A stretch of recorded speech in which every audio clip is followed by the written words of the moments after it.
तर्जुमा, अल्लाह के नाम से शुरू जो बड़ा मेहरबान निहायत रहम करने वाला है।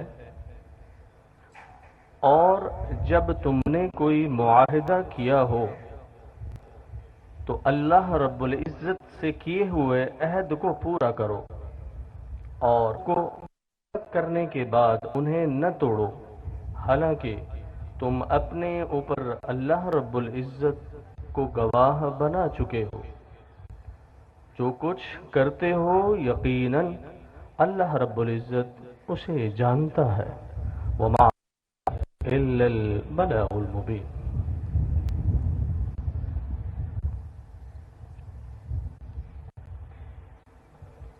जनाब मोहम्मद कामरान खान टेसोरी गवर्नर सिंध ने कायदे हस्ब इख्तिदार और कायदे हस्ब इख्तिलाफ सिंध असम्बली की मुत्तफ़िका सिफारिश पर जनाब जस्टिस रिटायर्ड मकबूल बाकर को निगरान वज़ीर आला सिंध नामज़द फरमाया है। लिहाजा मैं जनाब गवर्नर सिंध से इस्तदा करता हूँ कि वो जस्टिस रिटायर्ड मकबूल बाकर से वज़ीर आला सिंध हल्फ़ वफादारी लें।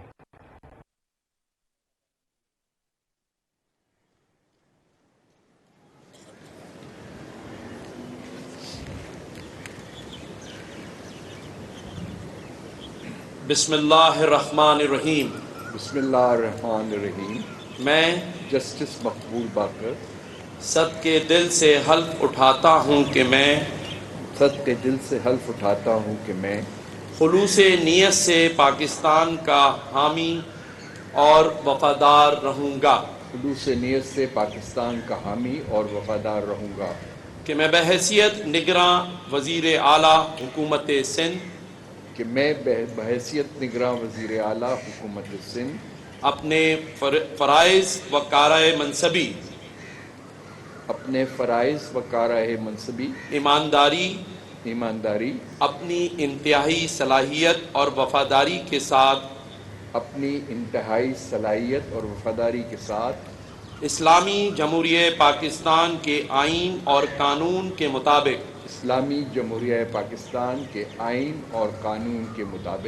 और हमेशा पाकिस्तान की खुद मुख्तारी सालमियत इस्तेहकाम बहबूदी और खुशहाली की खातिर अंजाम दूंगा।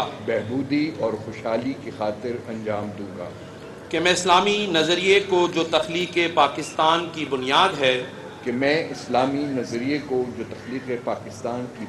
है बरकरार रखने के लिए कोशां रहूँगा। कि मैं अपने ज़ाती मफाद को अपने सरकारी काम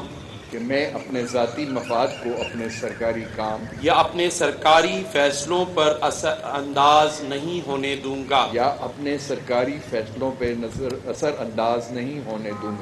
कि मैं इस्लामी जमहूरियत पाकिस्तान के आइन को बरकरार रखूँगा और इसका तहफ़्फ़ुज़ और दिफ़ा करूँगा। कि मैं हर हाल में हर किस्म के लोगों के साथ बिला खौफ और रियायत और बिला रुग़बत व अनाद कानून के मुताबिक इंसाफ करूँगा। और ये कि मैं बहैसियत निगरां वज़ीर आला हुकूमत सिंध ऐसे मामलात का जो मेरे इल्म में आए गे या ज़ेरे गौर लाए जाएंगे ना तो बराह रास्त ना किसी की तवस्सुस से इजहार करूँगा और ना ही किसी शख्स को बताऊँगा माँ सिवाय ऐसे मामलात के जिनका इजहार बहैसियत निगरां वज़ीर आला हुकूमत सिंध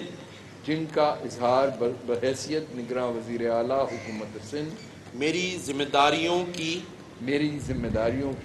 कमा हक़्क़हू अंजाम दही के लिए ज़रूरी होगा।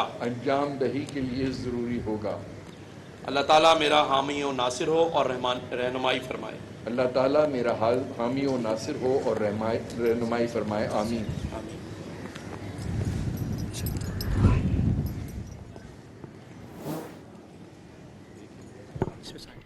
गवर्नर सिंध कामरान टेसोरी ने ओहदे का हलफ ले लिया है। जस्टिस रिटायर्ड मकबूल बाकर ने निगरान वज़ीर आला सिंध का बाकायदा तौर पे हलफ उठा लिया है। ये तकरीब हल्फ बरदारी जो कि 2 दिन से पेंडिंग थी, आज बिलाखिर ये तकरीब हो गई है और गवर्नर सिंध कामरान टेसोरी ने ओहदे का हलफ लिया है। जस्टिस रिटायर्ड मकबूल बाकर जिन्होंने निगरान वज़ीर आला सिंध का उन्होंने ओहदे का हलफ लिया है। और अब हम यही कहेंगे कि साबिक जो वज़ीर आला सिंध थे मुराद अली शाह, वो भी इस मौके पर मौजूद थे। गवर्नर सिंध ने बाकायदा तौर पे हलफ लिया है। जस्टिस रिटायर्ड मकबूल बाकर जिन्होंने निगरान वज़ीर आला सिंध का हलफ बाकायदा तौर पे उठा लिया है। निगरान वज़ीर आला जो हैं वो ऑफ़िस तक पहुंच चुके हैं, जबकि साबिक़ वज़ीर आला जो हैं वो अब अपने घर रवाना होंगे। नोटिफिकेशंस भी अब से कुछ देर बाद हो जाएंगे। लेकिन बहरहाल दिलचस्प मरहला ये रहा कि नाम जो है वो तय पा गया था, लेकिन हलफ बर्दारी की तकरीब नहीं हो पा रही थी क्योंकि गवर्नर साहब इस्लामाबाद में मसरूफ़ थे निगरान वज़ीर आज़म के साथ। और अब बिलाखिर जो जस्टिस रिटायर्ड मकबूल बाकर साहब हैं उन्होंने अपने ओहदे का हलफ उठा लिया है। अब यहाँ से आगे मरहला काबीना का शुरू हो जाएगा। तो आज ही के दिन ये 2-3 बड़ी ख़बरें हैं जो कि एक दूसरे के साथ कनेक्ट करती हैं, रिलेट करती हैं कि वफाकी दारुल हुकूमत में भी जो वफाकी काबीना है निगरान, उसने अपने ओहदे का हलफ उठा लिया। इलेक्शन 90 दिन में नहीं हो सकते। दूसरी तरफ सिंध में भी निगरान सेटअप आ गया और बलूचिस्तान में निगरान सेटअप पर मुशावरत हो रही है। जी हाँ, रेहान हाशमी हमारे साथ मौजूद हैं, उनसे हम जान लेते हैं। रेहान साहब, फाइनली अब निगरान वज़ीर आला सिंध उन्होंने ओहदे का हलफ उठा लिया। इससे पहले 2 दिन उन्होंने इंतज़ार किया है और फाइनली अब निगरान वज़ीर आला के तौर पे, वज़ीर आला सिंध के तौर पे वो सामने आ चुके हैं और अपने ऑफिस में अपनी जिम्मेदारियां बाकायदा तौर पे अब वो निभाएंगे। जी हाँ, बिल्कुल। जस्टिस रिटायर्ड मकबूल बाकर ने बतौर 8वें निगरान वज़ीर आला ओहदे का हलफ उठा लिया है। सिंध में क्योंकि आपको पता है कि मसाइल बहुत ज़्यादा हैं, खुसूसन कराची में, और निगरान वज़ीर आला के लिए एक बड़ा चैलेंज होगा कराची के शहरियों, सिंध के शहरियों के मसाइल हल करने में। एक मसाइल का अंबार है, वो तो अपने साथ साथ करना पड़ेगा। लेकिन अभी तक जो निगरान वज़रा के नाम सामने नहीं आ रहे हैं। कहा जा रहा है कि मुख्तलिफ जो जमातें हैं उनकी जो करीबी लोग हैं उनको लोगों को इसमें लिया जाएगा, लेकिन ज़्यादातर टेक्नोक्रेट और ब्यूरोक्रेट को अपनी इसमें सूबाई वजीर बनाया जाएगा। काबीना सामने आ जाएगी। लेकिन बहरहाल जो मसाइल हैं उन मसाइल का हल तो जो बाकायदा हुकूमतें होती हैं उनका काम होता है। निगरान हुकूमत का जो मैंडेट है वो तो सिर्फ ये है कि वो इलेक्शन करवा दें। कराची की बात आती है तो वैसे ऐसा लगता है एक आग का दरिया है और डूब के जाना है, कोई भी सामने आ जाए। चलिए हम ब्रेक के बाद वापस आते हैं।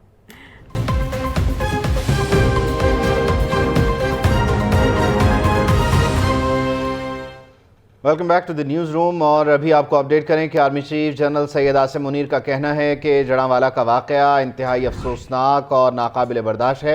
अक़लियतों के ख़िलाफ़ अदम बर्दाश्त और इंतहा पसंदी की गुंजाइश नहीं है।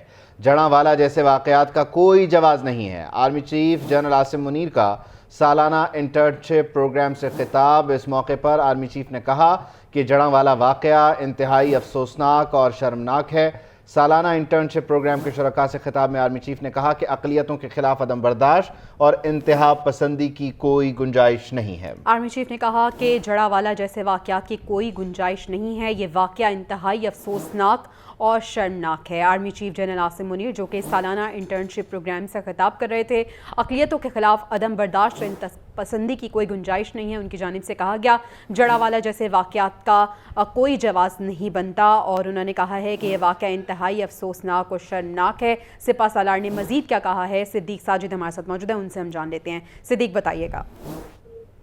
जी, ISPR के मुताबिक army chief general Asim Munir ने ISPR के ज़ेरे तमाम जो इंटर्नशिप प्रोग्राम था उससे खिताब किया है। उसके शुरका से 370 शुरका ने इसमें शिरकत की है और इस मौका पर आर्मी चीफ ने खिताब करते हुए एक जो जड़ांवाला का वाक़या था उसे इंतहाई अफसोसनाक और नाकाबिल बर्दाश्त करार दिया और कहा कि ऐसे वाक़यात की ना कोई गुंजाइश है ना कोई जवाज़ है और ऐसे नासर की हमारे मुआशरे में कोई जगह भी नहीं है।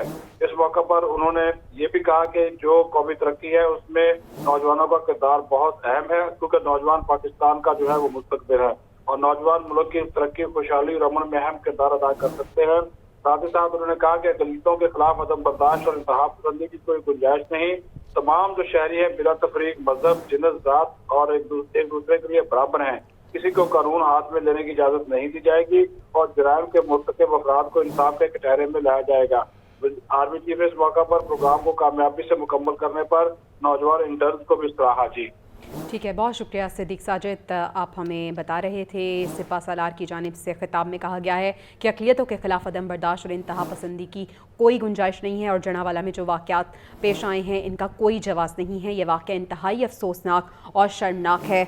आर्मी चीफ ने भी इसको कंडेम किया है। Army chief general Syed Asim Munir ने सालाना इंटर्नशिप प्रोग्राम में जड़ांवाला वाक़े से मुतालिक बात की है और कहा है कि ये नाकाबिल बर्दाश्त है। निगरान वज़ीर आज़म अनवारुल हक काकड़ ने भी इस सिलसिले में ट्वीट किया है और निगरान वज़ीर आला पंजाब मोहसिन नकवी भी इस सिलसिले में दो टोक अल्फाज में बात कर चुके हैं अपने ट्विटर अकाउंट के ज़रिए, जबकि अब से कुछ देर पहले शाम गए अल्लामा ताहिर अशरफी भी जो बैनुल मज़ाहिब हम आहंगी के सफ़ीर हैं और उनके साथ दीगर मज़ाहिब के जो अकाबरीन थे वो मौजूद थे, उन्होंने प्रेस कॉन्फ्रेंस की और कंडेम किया इस सारे वाक़े को और सवालात उठाया और उन्होंने कहा कि साफ़ शफाफ तहक़ीक़ात होनी चाहिए, इंसाफ मिलना चाहिए। ये अक़लियतों के लिए भी उतना ही मुल्क है जितना कि अक्सरियत के लिए है और यकीनी तौर पर ये तमाम मामलात आईन पाकिस्तान जो है वो वाज़ेह करता है। आज के दिन army chief general Syed Asim Munir ने भी इस वाक़े से मुतालिक जो कि अफसोसनाक है, कर्बनाक है, उस पर बयान दिया है और एक ऐसे मौके पर कि जब वो मुख्तलिफ़ यूनिवर्सिटीज़ के जो नौजवान हैं इंटर्नशिप प्रोग्राम के लिए जो आते हैं उनसे मुखातिब थे, तो उन्होंने जहाँ इन नौजवानों के किरदार को सराहा और इन नौजवानों की अहमियत से मुतालिक बात की मुल्क मिल्लत के लिए, वहीं साथ ही साथ जो एक अफसोसनाक वाक़या है या अफसोसनाक पहलू है उससे मुतालिक भी उन्होंने बात की और कहा कि ये नाकाबिल बर्दाश्त है, अफसोसनाक है और उसका कोई जवाब भी नहीं है। बिल्कुल ऐसे ही है। ब्रिगेडियर रिटायर्ड राशिद वलीद साहब ने हमें ज्वाइन किया। ब्रिगेडियर साहब बहुत शुक्रिया आपके वक्त का। सर, आज सिपा सालार ने भी जड़ावाला वाक़े की मजम्मत की है, उन्होंने कंडेम किया है। वो कह रहे हैं ऐसे वाक़यात की कोई हमारे माशरे में कोई जवाब नहीं बनता और इंतहाई अफसोसनाक है। जी, ये बिल्कुल ये एक बहुत अफसोसनाक वाक़या है और जो स्टेटमेंट है कि हमारे मुल्क में तमाम शहरी बराबर हैं और बिला तफरीक के मजहब, जिन्स, अकीदा किसी किस्म की तफरीक रवा रखना न सिर्फ हमारे फाउंडिंग फादर्स के प्रिंसिपल के अगेंस्ट है बल्कि हमारे मजहबी जो टेनेंट्स हैं उसके भी खिलाफ वर्जी है। हम सबको मालूम है कि हमारे प्यारे नबी सल्लल्लाहु अलैहि वसल्लम उन्होंने हज़रत मोहम्मद उनकी बड़ी क्लियर एक अक़लियतों के बारे में हमारे पास रवायात हैं, डायरेक्शन हैं और अहादीस हैं और बल्कि एक बड़ा मशहूर जो कॉवेनेंट है जो उन्होंने अक़लियतों को उसमें तहफ़्फ़ुज़ देने के लिए किया, वो सारा एक रवायात इस चीज़ की अक्कासी करती हैं कि हमारे ऊपर ये फ़र्ज़ आयद होता है कि जितनी भी अक़लियतें हमारे मुल्क में हैं उनका तहफ़्फ़ुज़ किया जाए और ये 11 अगस्त जो 1948 उसकी एक 1947 उसकी एक तकरीर थी हमारे फाउंडिंग फादर कायदे आज़म मोहम्मद अली जिन्ना। उन्होंने कहा था कि you are free to go to your churches, your temple. Brigadier retired Haris Nawaz साहब भी हमें ज्वाइन करें। ब्रिगेडियर साहब, आई हैव टू इंटरप्ट, उनको भी शामिल गुफ्तगू कर लेते हैं। ब्रिगेडियर साहब, thank you so much for your time. यकीनी तौर पर ये दिल दहला देने वाला वाक़या है, सभी लोग इससे मुतालिक बात भी करें। सोशल मीडिया पर आज आर्मी चीफ ने भी ज़रूरत को महसूस किया और बड़े दो टोक अल्फाज में इसको कंडेम किया। बिल्कुल, उन्होंने बड़ी क्लियर बात की जड़ावाला इंसिडेंट के बारे में। It is extremely tragic and totally intolerable, ये उन्होंने खास शब्द इस्तेमाल किए हैं और ये किसी हालत में बर्दाश्त नहीं किया जाएगा। और उन्होंने ये कहा कि तमाम citizen have equal rights and they are equal amongst each other irrespective of religion, gender, caste और क्रीड। ये बड़ा क्लियर बताया। यही कायदे मोहम्मद अली जिन्ना ने भी कहा जब पाकिस्तान बना था कि पाकिस्तान में minorities have all the rights कि वो अपनी बात दरगाहों में, मंदिरों में, गिरजाघरों में, गुरुद्वारों में आज़ादी है और इसके लिए मजहब की कैद नहीं है। बहुत शुक्रिया। ब्रिगेडियर रिटायर्ड हारिस नवाज साहब हमारे साथ मौजूद थे। आईन पाकिस्तान इस बात को मेक श्योर करता है कि हर शहरी को आज़ादी हासिल हो, चाहे उसका ताल्लुक किसी भी मजहब से क्यों ना हो। जड़ावाला में जो हुआ वो यकीनन अफसोसनाक है। आज के प्रोग्राम से हमें इजाज़त दीजिए। आपसे मुलाकात होगी कल। अल्लाह निगहबान।